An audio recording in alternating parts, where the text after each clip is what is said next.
Doncs hem vingut bàsicament a transmetre el qui som i el que fem des d'un allotjament enoturístic en una zona principalment vitivinícola. Els grans trets, els grans diguéssim titulars que s'han dit en les primeres ponències, doncs al final era una mica com el cas pràctic, com tot això es posa a la pràctica i es fa sostenible i d'una manera de viure i amb un territori vitivinícola i amb un negoci que viu de l'enoturisme. I nosaltres ara tornem una mica a l'antic, tornem a buscar la fusta, tornem a buscar la pedra, tornem a buscar el ferro, que són el que ens marca com a territori. Més endavant els meus pares van seguir amb l'estela familiar i van convertir el que era l'hostal esport en l'hotel.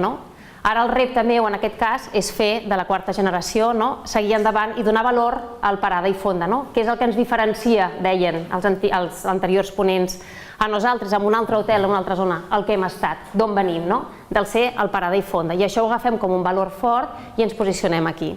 Hem desconegut com ens posiciona, què som dintre del Priorat, què tenim al voltant. Vaig fer un estudi de mercat per veure quina imatge es tenia la gent de casa nostra.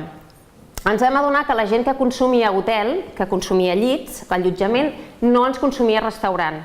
I la gent que realment menjava a casa nostra no dormia a casa nostra. Per tant, teníem dues línies de negoci totalment a dintre del mateix sostre, totalment inconexes. Llavors, què va ser el primer? Crear el logotip ja estava, evidentment, però fer hotel i restaurant, la significació d'hotel i restaurant, i sobretot posar-li l'anyada, com fan els bons vins.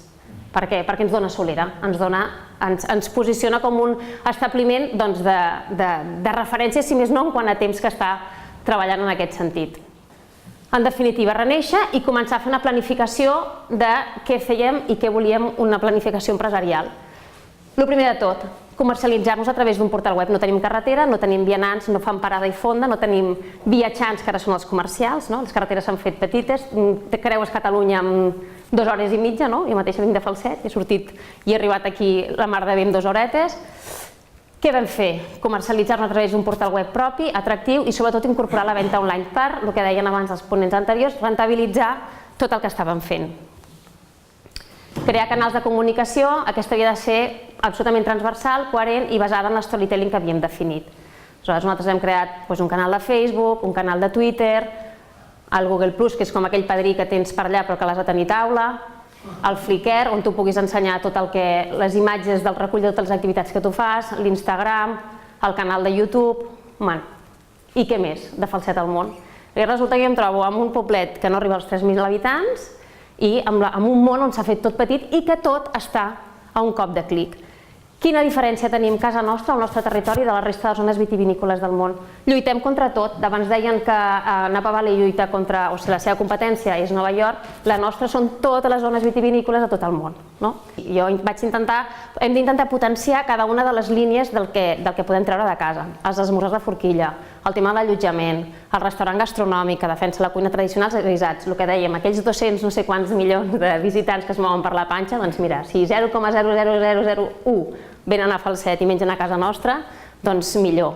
I tot el que és a nivell de banquets i celebracions. Crear constantment, mirar què pots donar de si i organitzar-ho i fer-ho i tirar-ho endavant. Una altra de les coses que nosaltres hem fet molt ha sigut crear activitats de forma constant, és a dir, què fa que la gent vingui a Falset, evidentment el producte que té, el territori vitivinícola, però sobretot també no n'hi ha prou només amb això, constantment s'han d'estar creant coses i fent coses perquè la gent pugui venir i això et creï un circulant de gent constant que fa que parli, que fa que tuitegi, que fa que pengi la foto, que fa que pengin al Facebook, que fa que... Han de ser activitats, si pot ser ja que es creen, que siguin mitjanament mediàtiques, perquè tot això ajuda a l'hora de potenciar-ho. Nosaltres hem fet activitats i sempre vinculades en el territori i en el potencial que tenim, que és la nostra diferència d'un altre territori.